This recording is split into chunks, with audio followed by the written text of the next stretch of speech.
All right, dear friend, welcome back to the channel. This is Salon's Blog, and I'm welcoming you in a very special way. It is Friday evening here in Southeast Asia, Malaysia to be precise. Yeah, we are waiting for the coach to give us an update on our team news, on everything that has been happening in and around the club Chelsea. There has been training yesterday, and today there'll be training. After there was the first training already, we are waiting for the presser that will come off 1 o'clock, 1:30. After the presser, there'll be the second training before tomorrow's game. And we are waiting to hear regarding Romeo Lavia, the situation right now regarding him. I believe that the injury, the thigh injury that he sustained, is just a minor something. I don't think it will be something to be worried about. But we still need to hear from the coach regarding the situation in the next few hours. Right now, I just want to give you some quick updates about your club, Chelsea. Yeah, I'm excited because there are a few things that I'm expecting this week and next week and the week after and the week after. The next 6 weeks, Chelsea have some easy games that we are supposed to pocket. Games that Chelsea by right, we are not supposed to be worried about. Yeah. And now that we have Nkuku back, we have Romeo Lavia back, and we'll just be hoping Ben Chilwell will also be back very soon. Kane Chukwuemeka is almost there. We saw Noni Madueke on Wednesday. Look, it's going to be great in the coming weeks. Just as I said in my previous video, the coach is going to have some headache even during tomorrow's selection when it comes to the attacking midfielders, because we have Noni Madueke, Raheem Sterling, Cole Palmer, Christopher Nkuku, and then Modric. All of them are available for tomorrow's selection. If you were the coach, who are you going to be benching? Will you bench Modric after the performance he gave on Wednesday, or Noni Madueke? I think the battle is going to be between Noni Madueke and Raheem Sterling. Let me know from you what you think in the comment section. Yeah, 5 attacking midfielders, and all these players are eligible. They are all in form. They are all doing their best. Modric, I would not still like to see Modric on the bench. I want Modric to be, constantly in the first 11. Noni Madueke, I'm beginning to love him. In fact, not that I'm beginning to love him. From the very first day he scored that goal, early part of the season, I just marked the guy. I said, this is my guy. I want the guy to improve, to be constant in this team. Let's wait and see what the coach will say about them in today's press conference this afternoon in UK. But quickly, many have been complaining about Mauricio Pochettino using the left wing.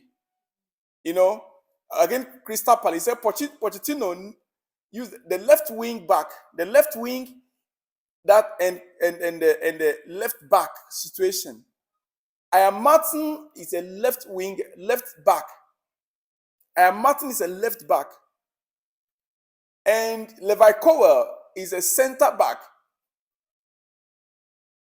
But Ian Martin is fit, and the coach decided to use Ian Martin in a midfield row and a right wing row and play Levi Colwill at the left back, which many people are talking about. Now, there is 2 things I want to explain here. Number 1, in preseason, the coach used similar formation, and we were winning games in preseason. He was playing Ian Martin more on that right wing. And by then, Cole Palmer was not yet signed. He was using Ian Martin on that right wing, and by then Cole Palmer was not yet signed.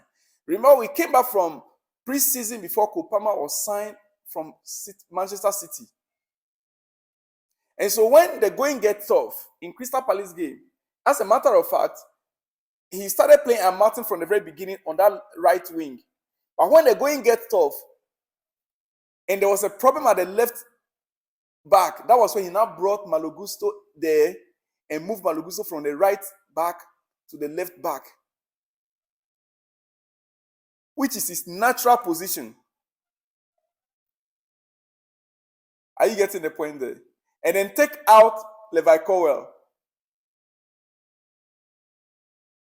Are you getting the point there? He now take out Levi Colwill, and the team now stabilized, because if you observe in the first half, Malo Gusto was able to manage Jordan Ayew very well. He was able to manage Jordan Ayew very well. He couldn't penetrate Malo Gusto because he was there, Jordan Ayew could not have his way through on that position. But second half, when the coach had to move Malo Gusto from that position, that left back, to his rightful position where he loves most,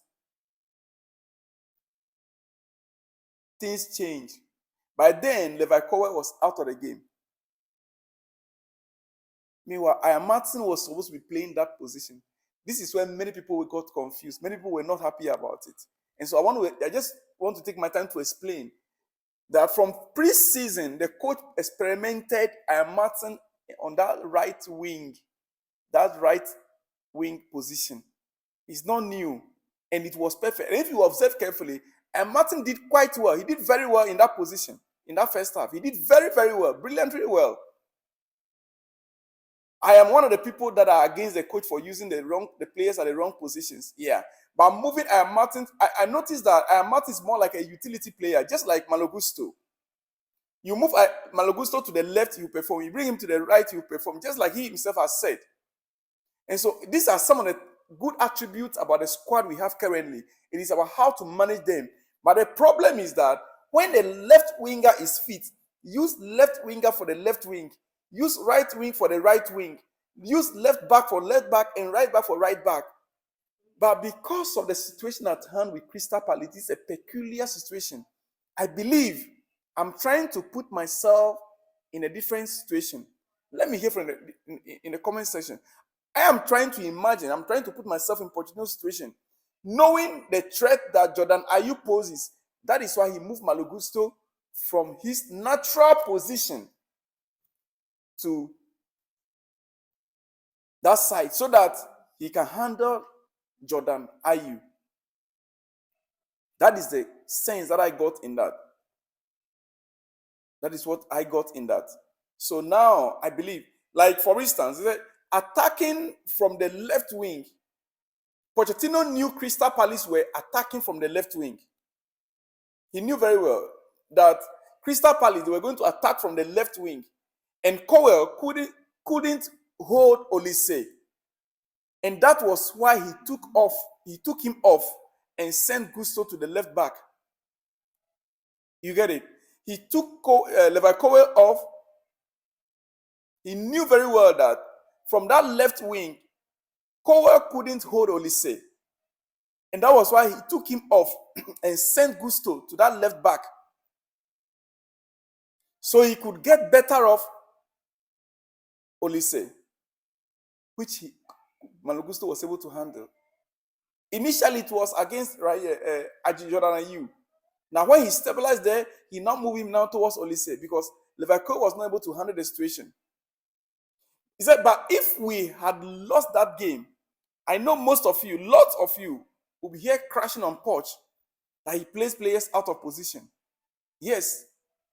But the tactical idea that Poch had against Olise was the reason why he moved Malo Gusto to that part of the field, getting to the end of the game. That's the second half. That is the second half. My dear friend, I hope you got, sometimes we criticize, but I want us to be criticizing and analyzing games according to each game. There are some games, when you read it carefully, you realize that Olise became a threat. He became a threat on that position.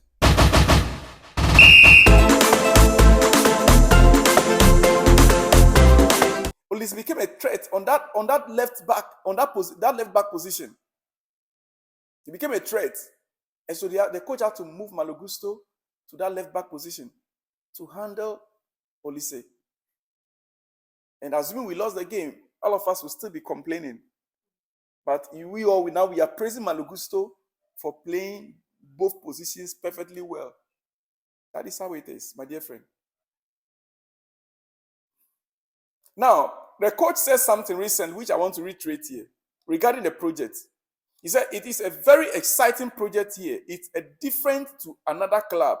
It's difficult to compare the different jobs before. This one is special. It's massive. It's a massive challenge.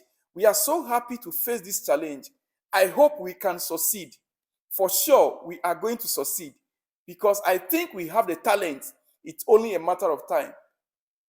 So, according to Pochettino, he's handled many things, but this particular project is a very special one. He hopes to succeed, and he will, according to him. For me personally, the games ahead after Christmas are games that we expect Poch to win. Otherwise, he's going. He might not see the project to the end if he's not very careful. If he's not very careful, he will have to learn to manage each game very well. We nearly lost the game to Crystal Palace. A game that, with experience, we could have killed in the first half. Even with tactical, side of the game, tactically, the coach could have helped the players better in that first half to finish the game in that first half. Well, a message from Christopher Nkuku before we go into tomorrow's game. Christopher Nkuku on X, he said, "Thank you to the Chelsea fans for the amazing reception. It meant a lot to me." That is from Christopher Nkuku to you out there. Yes. He said, "It was the first time the stadium had heard my name as I came onto the pitch. So I want to say thank you to the fans. And of course, it gave me more motivation to continue to improve and get to my level. We need fans like this every game. They give us something different and special, and we have a big stadium and big support. We will do great things," according to Christopher Nkuku. Quickly, before I let you go. Last but not the least, Chelsea versus Luton will be the last match. We will have Nicholas Jackson for likely over a month. Chelsea versus Luton, that's tomorrow's game. Might be the last game we'll be seeing Nicholas Jackson for this year, 2023. Until February, most probably end of February, if you're not very careful, if his national team, Senegal, is to go to the finals of the African Cup of Nations, then he might come back only at the end of February.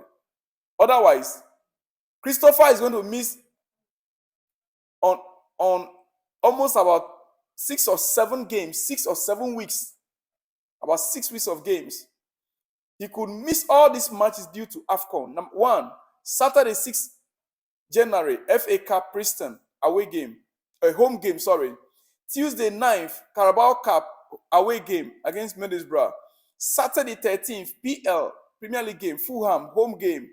Tuesday 23rd January, Carabao Cup away against Middlesbrough. Saturday 27th, FA Cup 4th round. Wednesday 31st January, PL against Liverpool away. And that game even Mohamed Salah likely to miss because of the same AFCON. February 4th, Premier League games against Wolves, home game. Monday 12th, Premier League game against Crystal Palace. The AFCON final is on the 11th of February. So if his national team is to continue to, moving forward to the final, we might see our Jackson only maybe get close to the end of February. Well, on that note, let's wait for all that the coach has to say in the presser. In the next few hours, I shall be back with exclusive from the coach. See you when you see me. Shalom and peace.